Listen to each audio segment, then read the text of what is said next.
Na conversa com amigos nos últimos dias, nas últimas semanas, nos últimos tempos, tem surgido muitas vezes a questão da importância e da relevância do guru, sobretudo dentro da tradição de Sri Ramakrishna, não é? Muitas pessoas me perguntam o quão relevante é isso, qual é o lugar disso na vida espiritual, qual é a dimensão, e sobretudo a partir, né, de uma percepção de que isso é importante, quais seriam os passos para identificar, né, o verdadeiro guru, o guru ideal. Sri Ramakrishna dizia que o verdadeiro guru, né, o Adguru, é Deus. E que todo guru humano só será verdadeiramente, né, este se ele levar você para Deus. Se realizar, né, este sinal, aquele que indica o caminho para Deus, né? É isso que o guru faz. Guru é um professor, poderia ser um professor de qualquer outra coisa, né? E aí o que nós buscamos no professor de qualquer coisa? Que ele tenha as qualificações do ensino. Quais são as qualificações do ensino? Conhecimento do que está ensinando, boa fé, não é? Honesto, ser uma pessoa correta, que não queira prejudicar você de nenhuma maneira, não é? E que saiba ensinar aquilo que aprendeu. Então, essas qualificações do guru, do professor, de qualquer coisa, né? Vamos pensar assim, eu quero aprender a tocar violão. Eu vou procurar alguém que saiba tocar violão, que seja uma pessoa que não queira me prejudicar de nenhuma maneira, né? E que seja uma pessoa que saiba ter a didática de transmitir aquele conhecimento. Eu preciso acreditar, então, que aquele sujeito sabe tocar violão. E eu preciso conhecê-lo a ponto de entender que ele é uma pessoa boa, que ele não quer me assaltar, que ele não quer me dopar, que ele não quer me passar a mão em mim, que ele não quer, enfim, né? E que ele tem a capacidade de transmitir aquilo que ele recebeu. Porque, na verdade, no final das contas, o que eu quero dele não é a companhia dele, não é? É uma habilidade que ele tem que ele consiga transmitir para mim. Que no caso é tocar violão, no caso do guru espiritual, é conhecer Deus.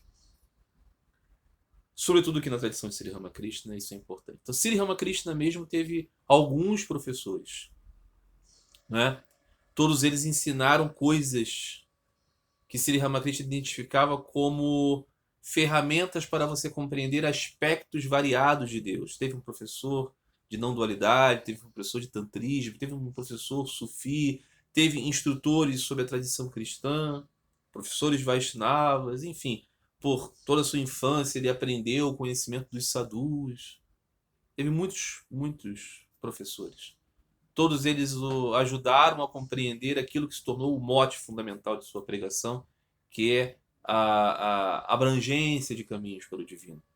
O que importa mesmo é o anseio, não é, do indivíduo, a seriedade com que ele busca o seu objetivo. O anseio é fundamental aqui, não é? As circunstâncias do sucesso com que você alcança as coisas dependem de uma série de elementos que você não tem domínio algum. Né? Circunstâncias impostas a você, o lugar onde você nasceu, a mente que você recebeu, o corpo que você recebeu, as pessoas que estão junto com você, uma série de coisas que você não tem como determinar.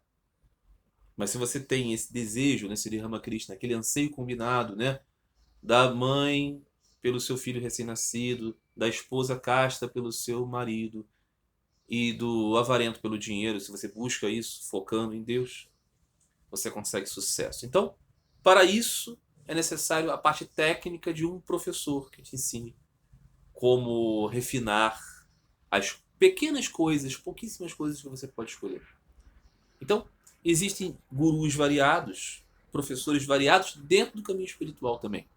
Costuma-se falar assim de um professor, de um guru, que acolhe você dentro de uma tradição. Aquele que o recebeu, aquele que meio que abre as portas para você dentro daquela via. Existe um outro guru que é um guru que lhe dá iniciação espiritual, ele lhe dá o mantra, não é?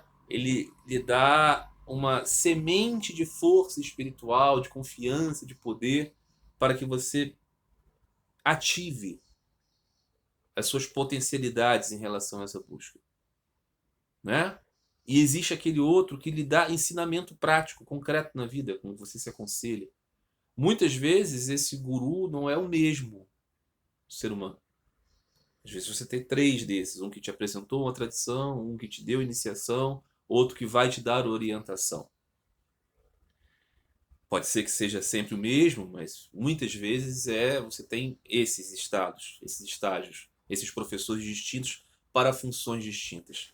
Mas na medida de que eles sejam verdadeiros, é sempre o Adguru, é sempre o próprio Deus que atuou através deles.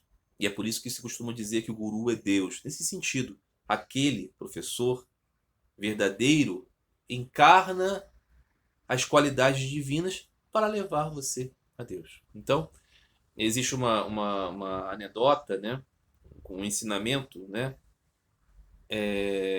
sobre um mestre espiritual que disse para os seus 10 discípulos para eles poderem ir a uma festividade religiosa, um festival religioso que aconteceria à distância dali. E seria a primeira vez que eles sairiam do seu ashram para ir a um lugar distante. E ele deu a eles uma missão. Olha, vocês vão juntos, os 10, eu não quero que vocês se percam. Deu a um deles a liderança e disse: você conta de tempos em tempos vocês para saber se vocês estão aí reunidos.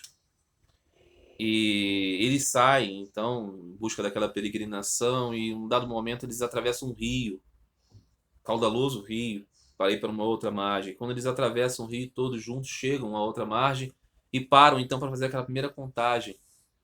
E aí aquele líder para e vai contando todos eles.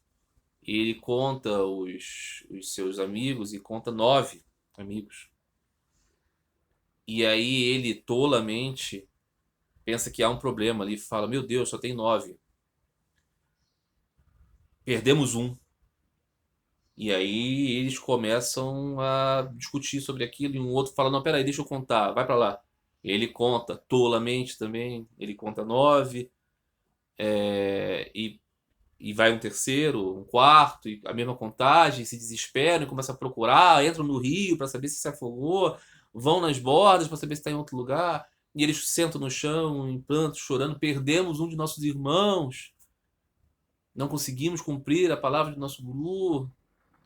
E aí aparece um indivíduo de fora, olha aquela choradeira daqueles jovens ali, e se aproxima deles e pergunta: por qual razão vocês jovens estão chorando? E eles respondem: ah, porque nós estávamos nessa peregrinação e acabamos perdendo um de nossos companheiros aqui no Rio, não sabemos onde ele está. E aquele homem olhou para eles e falou: será? E disse: como que vocês descobriram isso? Ele falou: porque nós contamos aqui, nós éramos 10 e eu contei aqui, só temos 9, outro contou aqui, só temos 9, chegamos a essa conclusão. E aquele homem, olhando de fora, percebeu o equívoco, a tolice, e disse para eles assim: não, olha, o companheiro de vocês está aqui com vocês, ninguém se perdeu, tá todo mundo aqui, o mesmo grupo chegou. E aí aqueles jovens meio que se incomodam com aquilo e falam assim: como assim? Como o senhor diz isso? De que maneira o senhor está falando que estamos aqui todos? Nós já contamos algumas vezes. E aquele homem diz: vem cá, fique em pé e tal. E pediu para um deles contar. Ele contou 9 novamente. Ele falou: viu? Só tem 9. Ele falou: tá bom, agora vai você para a fila. E agora ele disse: conta a partir de você os outros todos. E aí, evidentemente, que chegou à conclusão de que tinham 10. E aí um outro quis fazer o mesmo experimento, fez, ficou na posição de se contar e contar os outros. E aí eles chegaram à óbvia conclusão de que o erro deles foi não contar com eles mesmos dentro da busca. Moral desta história, que como toda alegoria, né, simplifica muitas coisas e parte da nossa predisposição de entender a mensagem aqui. A mensagem aqui é que o tolo não compreendia a questão do eu, fundamental questão do eu. Aqui. Ele precisa conhecer a si mesmo para se inserir dentro daquele grupo.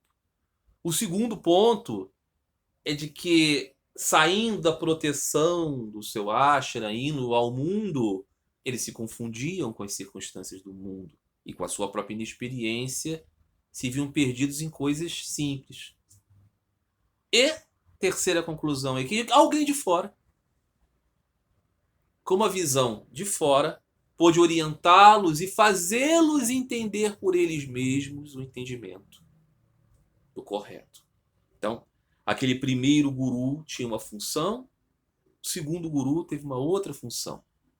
Todos eles orientaram eles para um caminho no entendimento do correto por eles mesmos, percebendo que era certo com o auxílio de um professor. Como é na vida, né? Professor de matemática, professor de ciências e tudo mais. O que é sempre importante? Conhecimento do professor, boa fé, não é? Intenção do aluno de receber esse conhecimento, intensidade, interesse, né? Essas coisas são fundamentais. Capacidade do professor de ensinar e tudo mais. Essas combinações todas, né, vão tornar, então, tudo isso muito potencializado. É fundamental você aprender. É fundamental que você aprenda. Existe a grande analogia do Avaduta, né? Aquele renunciante andarilho que aprende com as coisas da vida, aprende com a abelha, aprende com a ave do céu, aprende com o pescador. Várias pessoas dão a ele dicas. Então o Avaduta disse que viu o pescador pescando. Atento, muito atento. Passou uma fanfarra de um casamento, fazendo barulho, e ele continuou atento, atento. Só atento na pescaria e conseguiu assim pegar o seu peixe. Por quê? Porque ele não se distraiu com nada. Diz o Avaduta: ó, pescador, você é o meu professor. Viu aquela avezinha do céu que desceu ao mar e pegou um peixe. E aí começaram outras aves se aproximar dela, bicarem ela para tentar tirar o peixe. E ela sofria e tal, com aquela perseguição. De repente ela deixa o peixe cair no chão e as aves vão todas atrás do peixe. E ela se livra e percebe: quando me livrei do peixe, me livrei dos sofrimentos. O Avaduta diz: ave, pipa, no caso, uma ave qualquer, você é o meu guru, porque me ensinou que eu devo me distanciar dos objetos para não ter sofrimento, do apego. O primeiro buscou atenção. Ou seja, o Avaduta teve gurus no livro da vida.